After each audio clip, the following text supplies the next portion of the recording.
Assalamualaikum warahmatullahi wabarakatuh. Bertemu lagi bersama kami Aina Bird Farm, channel yang mengupas tentang seputar burung dan penangkaran.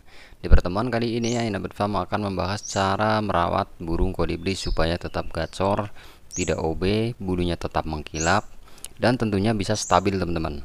Dan metode ini juga bisa digunakan untuk burung sogon alias sogok kontong ya teman-teman, karena perawatannya sama persis. Tapi sebelum video kita lanjutkan, ada baiknya teman-teman yang baru gabung silahkan subscribe terlebih dahulu agar kami terus bisa berikan motivasi dan tentunya masih bisa berbagi bersama kicomania seluruh Nusantara.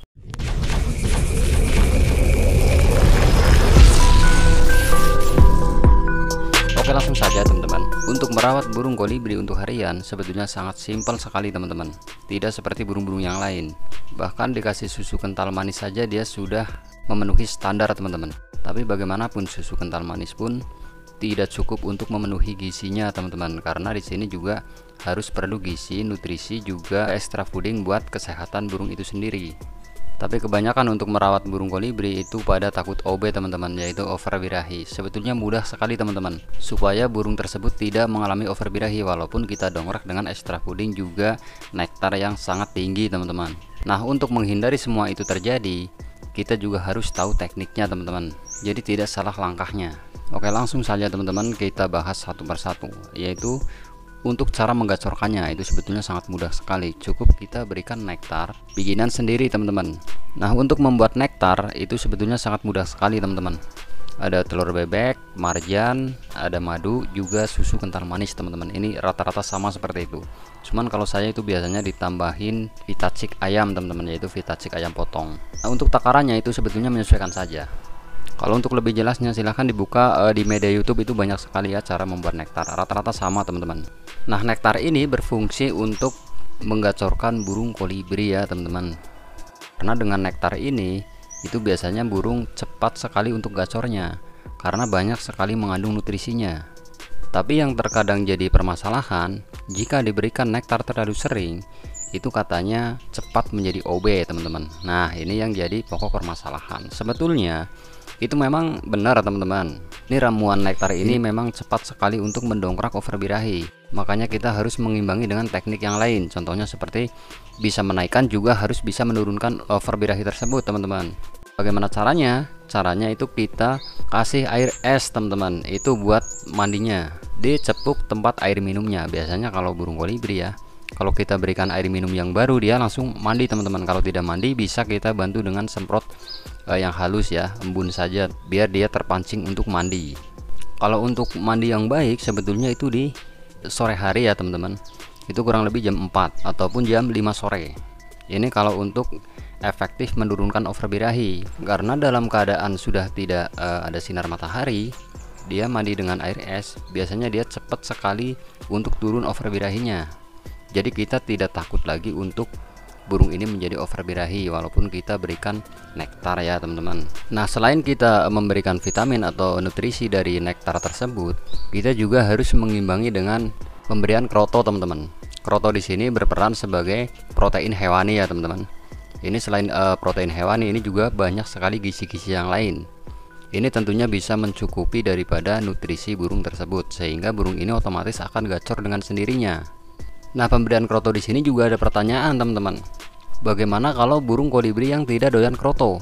Nah, kalau tidak doyan kroto, bisa kita latih dengan cara seperti ini teman-teman. Langkah yang harus kita lakukan, kita persiapkan krotonya. Kroto yang segar teman-teman, jangan sampai ada hewan kerang-kerangnya ya teman-teman. Cukup krotonya saja. Lalu kita celupkan ke nektarnya, sehingga burung ini otomatis akan menghisap daripada nektar tersebut yang sudah terbalut di krotonya tadi. Sehingga jika nektar tersebut sudah habis, pasti dia akan memakan krotonya. Nah, ini tekniknya seperti ini. Tapi dengan catatan, kita tidak memberikan nektar di sampingnya. Cukup kroto yang dicelupkan kepada nektar tersebut. Jadi burung kolibri ini akan cepat memakan kroto. Nah, setelah memakan kroto, kita latih terus sampai dia benar-benar lancar untuk memakan krotonya. Nah, itu tekniknya seperti itu ya teman-teman. Oke, kita lanjutkan. Selain kita memberikan nutrisi lewat nektar juga kroto, kita juga harus mengimbangi daripada jemurnya teman-teman. Ini fungsinya untuk membakar lemak yang sudah masuk ke dalam tubuh burung, sehingga terhindar dari lemak teman-teman. karena lemak-lemak yang tertimbun di dalam tubuh burung itu bisa terbakar dengan sempurna dengan cara kita menjemur burung tersebut dengan durasi mengikuti kondisi burung tersebut, teman-teman. Artinya burung yang kondisi sedang fit itu bisa kita jemur 1 jam sampai 2 jam paling maksimal, teman-teman. Ini untuk burung kolibri ya. Dalam keadaan burung tidak begitu fit, kita cukup menjemur setengah jam saja. Tapi dalam penjemuran ini kita juga harus memperhatikan daripada nektarnya, karena nektar kalau kita jemur bareng burungnya itu bisa berubah daripada fungsinya nanti, teman-teman. Karena nektar di sini itu banyak sekali bahan-bahan yang anti sekali dengan sinar matahari, sehingga kita harus mengamankan atau mencabut nektar tersebut sebelum kita jemur, teman-teman. Jadi kalau kita menjemur burung kolibri cukup kita berikan air putih saja ya, teman-teman.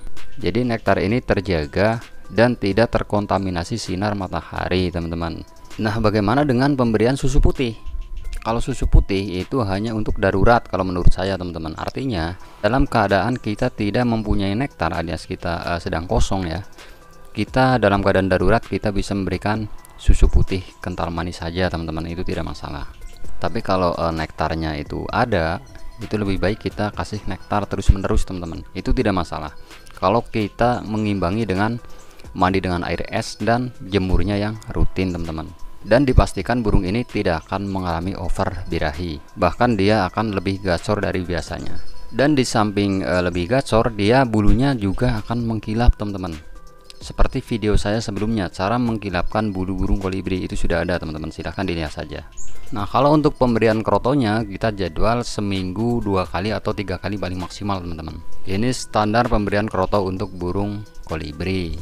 Karena bukan apa-apa, sebetulnya pemberian untuk setiap hari pun itu bagus, teman-teman. Akan tetapi kroto di sini biasanya kan susah untuk dicari ya. Di samping susah, kroto ini termasuk atau terbilang cukup mahal ya. Jadi kita cukup memberikan seminggu 2 atau 3 kali dalam 1 minggu. Nah, kalau untuk pengistirahatkan, saya sarankan burung kolibri ini harus dikerodong ya, teman-teman. Dikarenakan kalau tidak dikerodong, kalau malam hari itu bisa mengakibatkan itu bisa digigit hewan ya, seperti ada cicak. Jadi diusahakan kalau malam hari dikerodong, walaupun pada siang hari diablak. Dan sebetulnya itu lebih baik sistem semi kerodong, teman-teman, seperti burung cendet. Artinya kita terapkan kadang kita kerodong, kadang kita buka. Karena semi kerodong di sini berfungsi untuk menjaga vektor burung tersebut. Dikerodong untuk menjaga vektornya, diablak supaya dia tidak takut bunyi jika melihat orang dan tidak takut bunyi jika melihat sesuatu yang lain.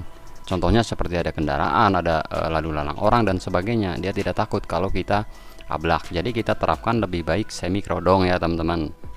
Karena bagaimanapun burung kolibri itu termasuk burung yang fighter, teman-teman. Jika dia melihat lawan, dia akan melawan. Jadi bagaimanapun kita juga harus menjaga daripada vektornya, walaupun burung ini buat harian. Karena pada suatu saat nanti barangkali burung ini bisa diterjunkan untuk lomba. Jadi kita bisa menjaga daripada vektornya dengan cara semi kerodong, teman-teman. Nah, kalau untuk ramuan penggacor alias penggacor di arena lomba itu berbeda lagi ya, teman-teman. Ini juga berbeda triknya, dari cara rawatannya juga cara memberikan pakannya. Ini berbeda, teman-teman. Karena bagaimanapun burung lomba ini rawatannya harus secara intens, harus benar-benar perlu diperhatikan. Kalau untuk ramuannya itu bisa dilihat di video saya sebelumnya.